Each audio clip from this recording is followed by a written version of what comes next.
Di ujung timur Indonesia, terhamparlah sebuah tanah yang melahirkan keajaiban alam dan keragaman budaya yang tiada tara. Papua sebagai tempat yang mengundang penjelajah dari seluruh penjuru dunia untuk merasakan kekayaan alamnya yang memukau dan keanekaragaman budayanya yang memesona. Papua dengan hutan-hujannya yang menjulang tinggi, sungai-sungainya yang mengalir deras dan pegunungan yang menantang, menawarkan panorama alam yang luar biasa.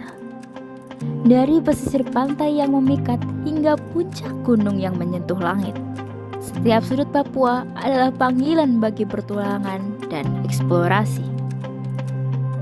Namun, di balik keindahan alamnya yang menakjubkan, Papua merupakan rumah bagi lebih dari 250 suku bangsa yang hidup dengan tradisi dan kepercayaan mereka sendiri.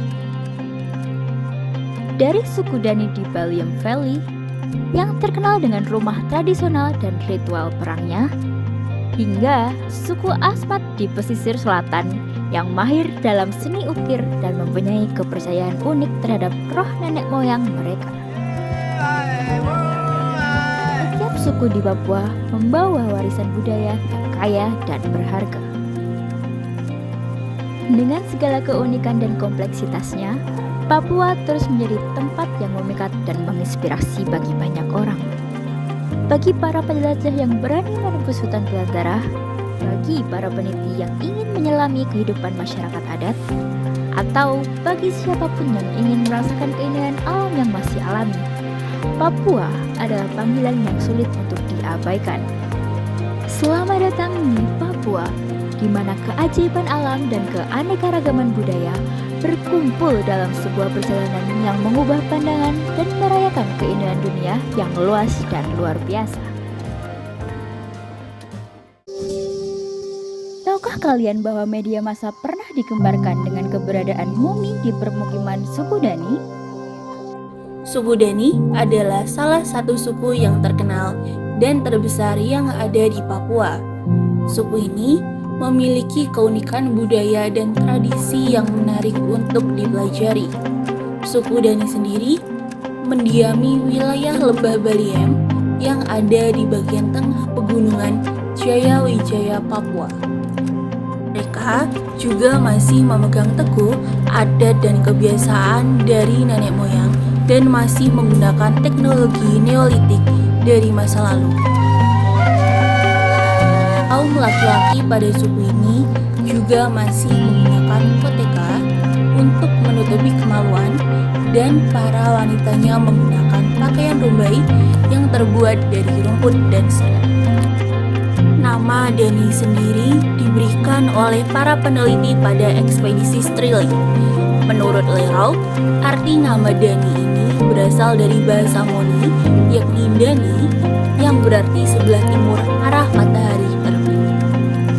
Para penduduk asli suku Dani sendiri tidak tahu siapa yang memberikan nama suku mereka. Namun, mereka mengenali Dani sebagai arti perdamaian. Mumi sebagai jasad yang telah diabadikan.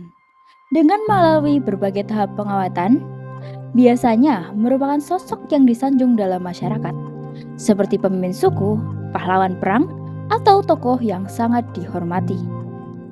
Proses pembuatan mumi suku Dani dimulai dengan serangkaian upacara yang dipimpin oleh anggota suku terpilih. Menyiapkan kayu bakar dan menyiapkan honai sebagai tempat pelaksanaan pemumian.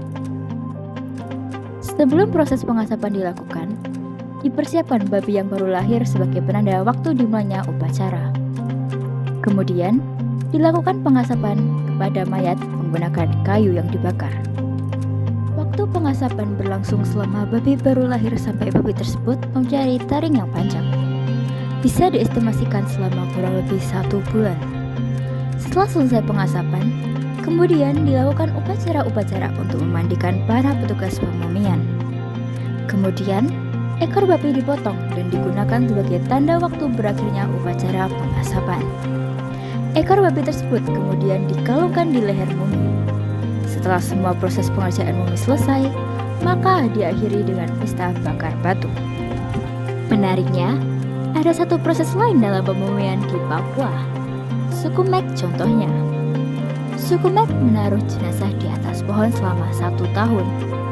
Cuaca yang dingin di atas pohon bisa membuat jenazah terawetkan secara alami. Baru setelah itu diturunkan dan ditaruh dalam gua. Jika kita perhatikan, mumi-mumi di Papua seringkali ditemukan pada posisi duduk. Alasannya, karena dalam konsep prasejarah, penguburan dalam posisi duduk diibaratkan sebagai bayi dalam kandungan. Pada umumnya, yang dijadikan mumi adalah seorang laki-laki. Namun, ada juga mumi perempuan di Papua yang rupanya tidak sengaja terbentuk karena cuaca dingin dan ditemukan di dalam gua. Mumi perempuan tersebut hanya ada satu, yaitu mumi Yamen Silok di Kurima. Sejauh ini sudah terdata 6 mumi di Papua, yaitu 4 di suku Dani, 1 di suku Yali, dan 1 di suku Moni. Tiap suku memiliki masing-masing nama sebutan untuk muminya. Misal, di suku Dani di Wamena, mumi-mumi di sana disebut mumi Kurulu, mumi Pumo, mumi Araboda, dan mumi Ciwika. Mumi Papua juga dipercaya membawa keberkahan bagi masyarakat setempat. Mumi suku Dani di Wamena adalah mumi yang paling sering dikunjungi wisatawan. Apalagi saat pagelaran Festival Lembah Baliem, ada banyak operator tur yang menawarkan paket perjalanan untuk melihat mumi. Untuk melihat mumi, biasanya dikenai biaya hingga 2,5 juta per rombongan. Biaya tersebut nantinya akan digunakan oleh masyarakat setempat.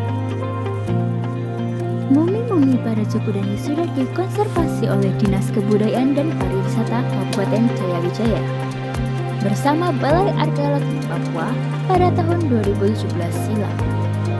Sayangnya, masih banyak juga mumi yang belum dijaga dengan baik. Di balik kabut lembah Baliem, mumi-mumi suku Dani menjadi penjaga rahasia masa lalu yang memikat. Dengan setiap detik yang berlalu, mereka mengingatkan kita akan pentingnya merawat dan menghormati warisan budaya ini, agar kelak cerita mereka nanti akan tetap mengalir dalam aliran sejarah. Mari kita jaga warisan budaya ini dengan penuh kearifan dan penghargaan. Melalui edukasi yang tepat, kita dapat memastikan bahwa mumi suku Dani tetap terjaga untuk dinikmati oleh generasi-generasi mendatang. Bersama-sama, mari kita lindungi warisan nenek moyang ini agar tetap abadi di alamnya yang asli.